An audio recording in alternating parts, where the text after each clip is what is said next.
if you, let me just collect my thoughts real quick.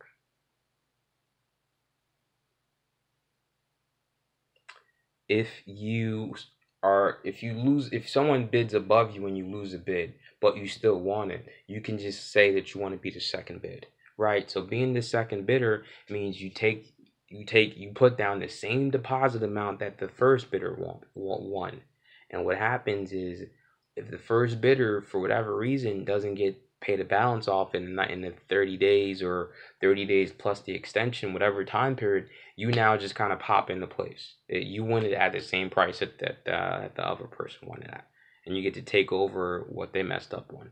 Um, I don't really know if I'd recommend that. I think I would just keep it moving. You know what I mean? Because what happens with a lot of these properties, is when you go up there, um, and put that 10% down, if you don't have it, they'll relist that property, and that auction. A lot of times they'll say, all right, we're gonna have to go back to 188, or whatever the number is for the property. They'll go back to it and then re-auctioneer it. In fact, there were like 2 or 3 properties that got re-auctioned that same day, right? And what I mean by that is, like, oh, winning bidder got it, went up to do the paperwork, didn't have the money, or didn't have cashier's check, couldn't hold it down. Auctioneer says, all right, we got to revisit this property. Starting bid is 1,500. Can I get more?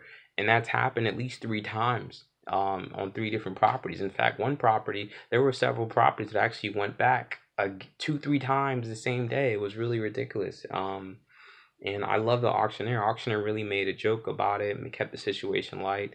So it was pretty cool. Pretty cool. Pretty cool. Uh,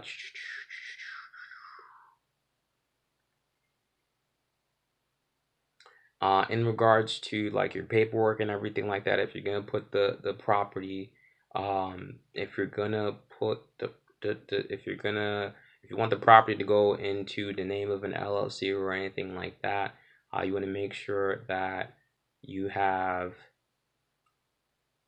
all the paperwork necessary, like certificate of what is it, certificate of organization, operating agreement. Dude, I forgot the first. I just formed an LLC. I forgot what's that page? The docket, the docking sheet, EIN number. Or you just want to have all these things. I had all these things ready just in case. So whatever they ask for, you just have it. You present it. You keep the ball moving. What I noticed at the sheriff's cell is a lot of people weren't taking these properties in their personal name for obvious reasons, liability. You want to protect yourself. A lot of them were taking them in the names of their LLCs, and you got to have the documentation ready in case, before they write the deed, they want to make sure that it's proper, right? If you're going with, let's say you have, Monday, Tuesday LLC, and you go as a nickname is M&T LLC. You need to have the fictitious filing for M&T LLC, or the affiliate city of Philadelphia will just put the deed under Monday and Tuesday LLC. So they're very anal with that for completely obvious reasons. I respect that.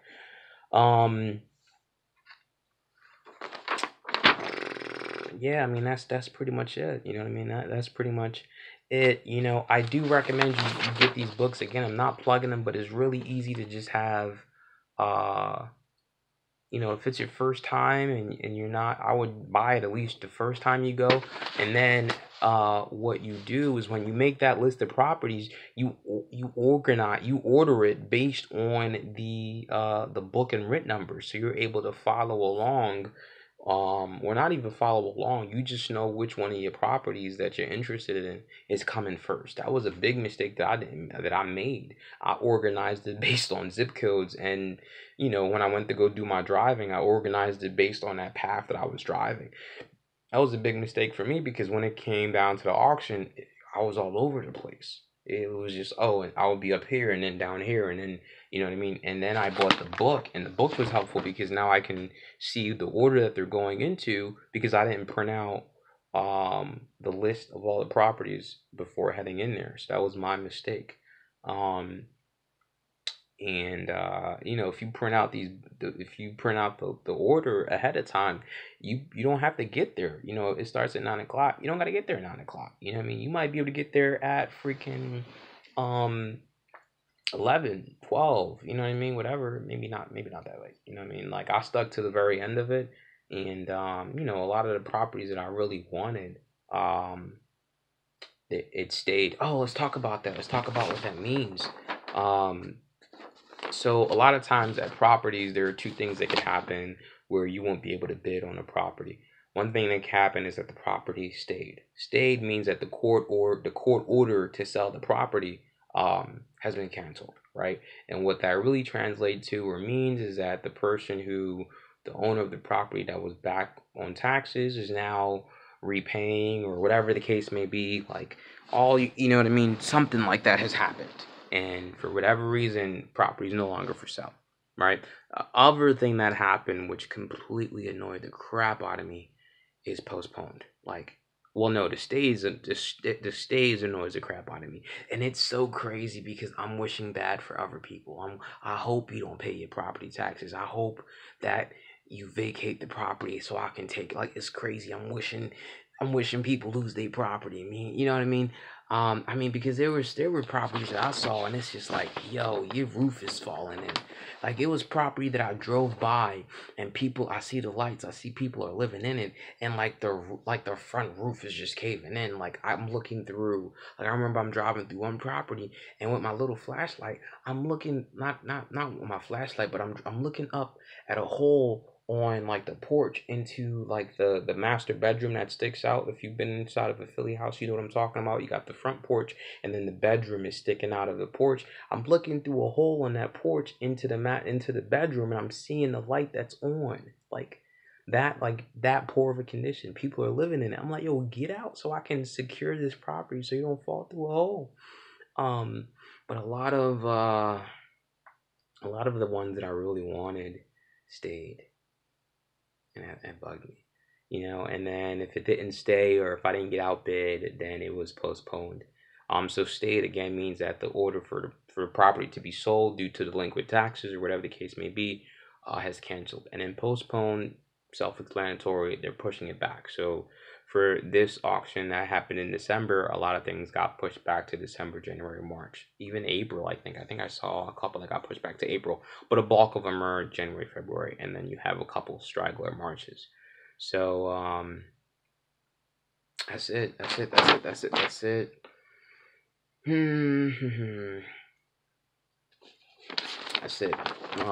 The most important thing to really take away from this video is that sheriff sales are a phenomenal way to go in and grab property at crazy prices. Like, I've seen stuff get sold. I don't know the conditions of them. I'll be honest, don't know the conditions of them because I only research in the areas that I know that I want to be in. I've seen stuff go for dirt cheap, like 2,000, 3,000, 5,000. You know what I mean? But think about it. Even if you bought a house for 20, 30,000, that's still a crazy deal. That's still a crazy deal, right? You buy a house for 20,000, 30,000, and you put 30,000 into it, 40,000 into it, right? You're in for 30.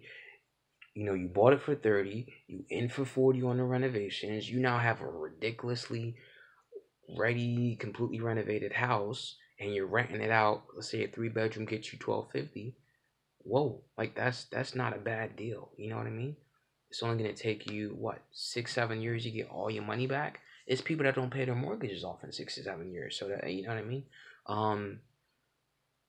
And if you're doing, if you're like me, you know what I mean, you're borrowing the money to do the renovation, so you're really only out of pocket for the 20, 30 that you bought it with. I'll get my money back in 3 years, and then I'm back to do it again, rinse and repeat, and then it's just cash flow, cash flow.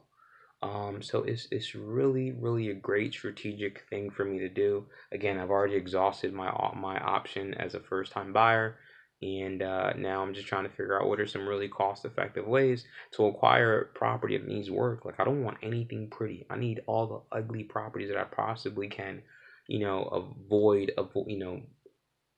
excluding things that have structural issues, expensive structural issues.